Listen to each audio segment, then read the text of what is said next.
કચ્છ જિલ્લાના Anjar police station ખાતે જે એક ટોળકી હતી જે વ્યાજખોરીની બદી કરીને ઘણા બધા લોકોને પોતાની જે પ્રવૃત્તિથી હેરાન પરેશાન કરેલ છે અને જેના લીધે આ આખી ટોળકી ઉપર જેમની મુખ્ય ગેંગ લીડર રિયા ગોસ્વામી અને એમના સાગરીતો આર્તિક ગોસ્વામી તથા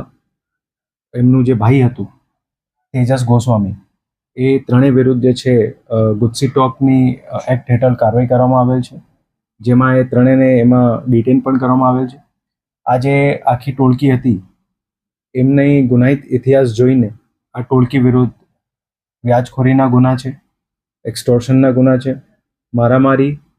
સુસાઇડ કરવાની પ્રેરિત કરવા માટેના અને ઇન જનરલ લોકોને ધમકી આપીને પોતાની કામગીરી કરાવવાના.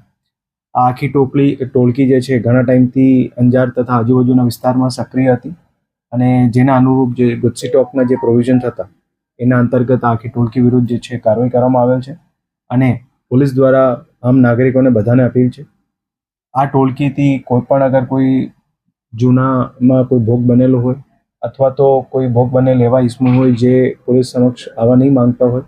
તો એ પોલીસને ખાનગીમાં પણ જાણ કરી શકે અને જે લોકો એમની વિરુદ્ધ ફરિયાદ દાખલ કરવા માંગતો હોય